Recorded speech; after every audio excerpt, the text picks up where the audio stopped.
আমার নাম পাস্কেল। আমি একজন শিক্ষক। আমি একজন খ্রিস্টান। আপনার কথাই বলছি। আপনি ইংরেজি অনুদিত গসপেলের সাথে একমত, যা আমরা খ্রিস্টানরা বিশ্বাস করি। আমি এগুলোর উদ্ধৃতি দিচ্ছি। 1 নম্বর, 4টি গসপেলে যখন যিশু দীক্ষা নিয়ে বেরিয়ে আসলেন, স্বর্গ থেকে একটা শব্দ হচ্ছিল, এ আমার প্রিয় পুত্র, আমি তার উপর সন্তুষ্ট, তাকে মানো। একইভাবে 2 নম্বরে আছে, মাউন্ট টাবুরে তাকে পবিত্র করা হলো, তার মুখমণ্ডল সূর্যের মতো দেখাচ্ছে, স্বর্গ থেকে শব্দ বেরিয়ে আসছে, এ আমার প্রিয় সন্তান, আমি তার উপর সন্তুষ্ট, তোমরা তার কথা শোনো। অনেক সময় তিনি শয়তানকে তাড়াতেন। তারা মানুষের কাছে এসে বলতো, হে ঈশ্বরের সন্তান, কেন আমাদের অত্যাচার করছো সময়ের আগে? আবার বড় যাজকের সামনে যাজক যখন তাকে বলল, মহাপ্রভুর শপথ, তাকে বললাম, তুমি কি ঈশ্বরের পুত্র? তখন যিশু বলল, তুমি এটা বলছো।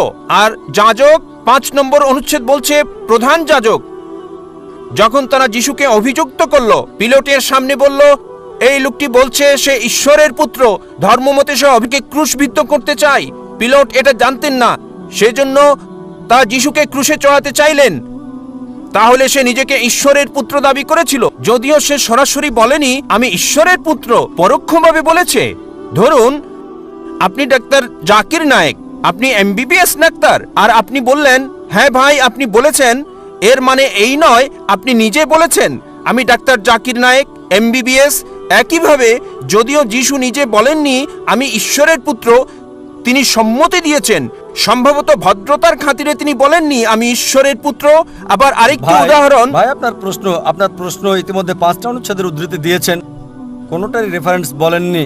না না, আমি এটার জন্য প্রস্তুত না, তাই আর বলছি না। আমি রেফারেন্সটা বলে দেবো, কোনো সমস্যা নেই, আমি রেফারেন্সটা বলে দেবো, আপনাকে সাহায্য করবো ভাই, আমি আপনাকে সাহায্য করতে চাই ভাই, কোনো সমস্যা নেই। আপনার প্রশ্নটা কি? আপনি কি এই 5টা অনুচ্ছেদ বলে বোঝাতে যাচ্ছেন যিশু ঈশ্বর দাবি করেছিলেন? হ্যাঁ। ঠিক আছে, আমি উত্তর দিচ্ছি। আমার চ্যালেঞ্জ ছিল একটা মাত্র স্পষ্ট বক্তব্য বের করে দেখান পুরো বাইবেল থেকে, যেখানে যীশু খ্রিস্ট আলাইহিস সালাম নিজে বলেছেন আমি ঈশ্বর, অথবা বলেছেন আমার উপাসনা করো, আমি খ্রিস্টান ধর্ম গ্রহণ করতে প্রস্তুত। একটা মাত্র বক্তব্য দেখাতে পারেন নাই স্পষ্টভাবে বলা সম্পূর্ণ বাইবেল থেকে, যেখানে যীশু খ্রিস্ট আলাইহিস সালাম নিজে বলেছেন আমি ঈশ্বর, অথবা আমার উপাসনা করো। এখানেই বাইবেল আছে। আর এটা কিং জেমস ভার্সন। যেহেতু আপনি একজন শিক্ষক, আপনি প্যাস্টরও হতে পারেন। আপনি কি প্যাস্টর? না না না, আমি একজন শিক্ষক। আমি খ্রিস্টান ধর্মের একজন প্রকৃত বিশ্বাসী। ঠিক আছে। রেড লেটার নামে এক ধরনের বাইবেল আছে, যেখানে যিশুর কথাগুলো লাল করা আছে। আপনি 5টি বিষয় উল্লেখ করেছেন, আর এগুলোকে 2 ভাগে ভাগ করা যায়। প্রথমে আপনি এলোমেলো উদ্ধৃতি দিলেন আর সঠিকভাবে উদ্ধৃতি দিলেন না। যা বলতে চেয়েছেন সেটা আছে গসপেল অফ জন 3 নম্বর অধ্যায় অনুচ্ছেদ 16, বলা আছে ঈশ্বর পৃথিবীকে এত ভালোবাসলেন একমাত্র ওরসজাত সন্তানকে দিয়ে দিলেন, তোমাদের কেউ যদি তাকে বিশ্বাস করে তার মৃত্যু হবে না, চিরস্থায়ী জীবন পাবে। এটা 4 গসপেলেই নাই, এটা আছে গসপেল অফ জন 3 নম্বর অধ্যায় অনুচ্ছেদ 16। এগুলো লিখে রাখেন, পরে চেক করে দেখবেন। গসপেল অফ জন 3 নম্বর অধ্যায় অনুচ্ছেদ 16, ঈশ্বর পৃথিবীকে এত ভালোবাসলেন যে নিজের সন্তানকে উৎসর্গ করলেন, যে কেউ তার উপর বিশ্বাস করবে সে মরবে না, চিরস্থায়ী জীবন পাবে।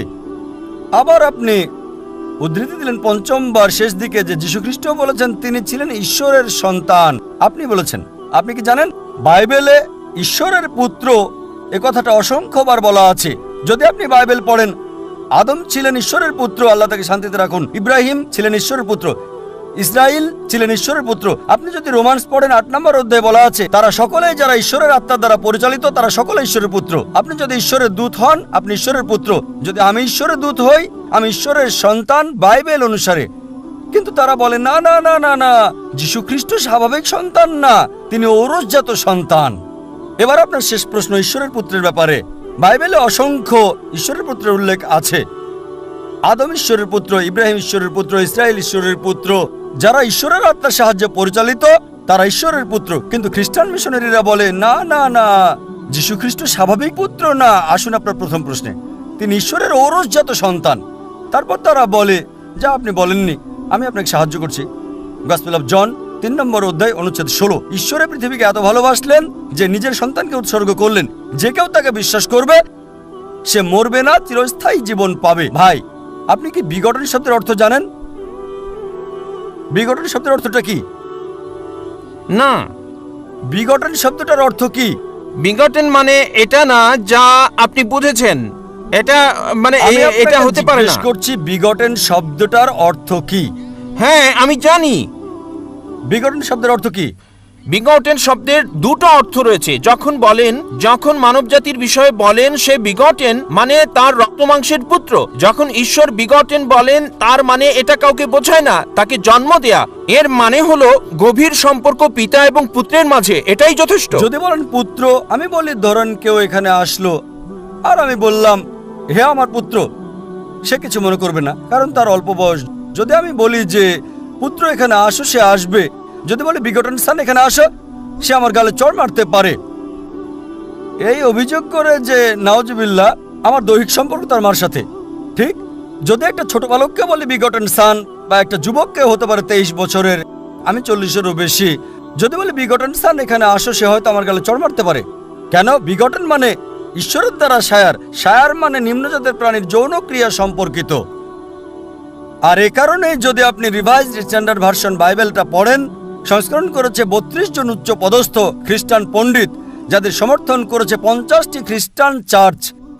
তারা বলেছে বিগটেন শব্দটি গসপেল অফ জন অধ্যায় 3 অনুচ্ছেদ 16 হচ্ছে অসাড় কথা, একটা মিশ্রণ, একটা প্রতারণা, এবং তারা এটাকে বাইবেল থেকে বাদ দিয়েছে। আপনি কি জানেন? যদি রিভাইজড স্ট্যান্ডার্ড ভার্সন বাইবেল পড়েন, যেটা সবচেয়ে বেশি বিকৃত, সংস্করণ করেছে 32 জন উচ্চ পদস্থ খ্রিস্টান বিশেষজ্ঞ, যাদেরকে সহায়তা করেছে 50টি বিভিন্ন খ্রিস্টান মিশনারি। তারা বলেছে এই বিগটন শব্দটি হচ্ছে অসাড় কথা, একটা মিশ্রণ, একটা প্রতারণা, এজন্য এই বিগটন শব্দটা তারা বাদ দিয়েছে। সুতরাং যদি বলেন পুত্র, তবে ঈশ্বরের পুত্র আছে বাইবেলে অসংখ্য। সুতরাং আপনার প্রথম এবং শেষ প্রশ্নের উত্তর আমি দিয়েছি। এবার আসুন আপনার দ্বিতীয় এবং তৃতীয় প্রশ্নে। বলেছেন তিনি শয়তানকে তাড়ান, পুরো উদ্ধৃতি দেন। আপনি পুরো বাক্যটা বলেননি, আমি আমার লেকচারে বলেছি। গসপেল অফ ম্যাথিউ অনুযায়ী অধ্যায় 12 28 নম্বর অনুচ্ছেদ তিনি বলেছেন আমি শয়তানকে তাড়িয়ে দিই ঈশ্বরের আত্মার সাহায্যে। গসপেল অফ লুক অধ্যায় 11 অনুচ্ছেদ 20 আমি শয়তানকে তাড়াই ঈশ্বরের আঙুলের সাহায্যে। এখানে বলছে না যে তিনি একা করেন, তিনি এটা করেন ঈশ্বরের সাহায্যে। এর মানে এই নয় যে তিনি ঈশ্বর। এই সবগুলো অনুচ্ছেদ যা আপনি বলছেন স্পষ্ট করে বলছে যে তিনি হচ্ছেন ঈশ্বরের দূত, তিনি নিজে ঈশ্বর ছিলেন না। এ কারণেই আমি চ্যালেঞ্জ করেছি আপনি পুরো বাইবেলে একটা মাত্র অনুচ্ছেদ দেখান যেখানে স্পষ্ট করে বলা যীশু খ্রিস্ট বা ঈসা আলাইহিস সালাম নিজে বলেছেন যে আমি ঈশ্বর, বা তিনি বলেছেন আমার উপাসনা করো, আমি খ্রিস্টান ধর্ম গ্রহণ করতে প্রস্তুত আছি। যীশু কোথাও কখনো বলেননি যে শুধু যদি আমি বলি পুত্র এখানে আসো, এর মানে এই নয় যে আমার ওরসজাত সন্তান। ঠিক একইভাবে যদি আপনি আমাকে বলেন যে আমি আপনাকে ডাক্তার জাকির নায়েক বলে ডাকবো, ঠিক, আর যদি আমি আপত্তি না করি যে না এটা সঠিক হতে পারে, ভুলও হতে পারে, লোকজন বলে ডাক্তার জাকির নায়েক একজন বিশেষজ্ঞ, আমি নিজেকে মনে করি না বিশেষজ্ঞ, আমি একজন জ্ঞানের ছাত্র হিসেবে নিজেকে চিন্তা করি। সুতরাং লোকজন আমাকে যদি বিশেষজ্ঞ বলে আর আমি নীরব থাকি, তার মানে এই নয় যে আমি গ্রহণ করছি। তারা আমাকে বিশেষজ্ঞ হিসেবে বিবেচনা করে, আমি নিজেকে বিবেচনা করি না। সবসময় নিজেকে জ্ঞানের একজন ছাত্র হিসেবে উল্লেখ করে থাকি, তালবে ইলম। সুতরাং আপনি বাইবেল থেকে যা উদ্ধৃতি করেছেন, বাইবেলের যেখান থেকে করেন রেড লেটার হতে হবে। রেড লেটার মানে যীশু খ্রিস্ট বা ঈসা আলাইহিস সালামের কথা। একটা মাত্র বক্তব্য দেখান, স্পষ্ট অনুচ্ছেদ, পরিষ্কার করে বলা পুরো বাইবেল থেকে যেখানে যীশু খ্রিস্ট বা ঈসা আলাইহিস সালাম নিজে বলেছেন যে আমি ঈশ্বর বা আমার উপাসনা করো, আমি খ্রিস্টান ধর্ম গ্রহণ করতে প্রস্তুত।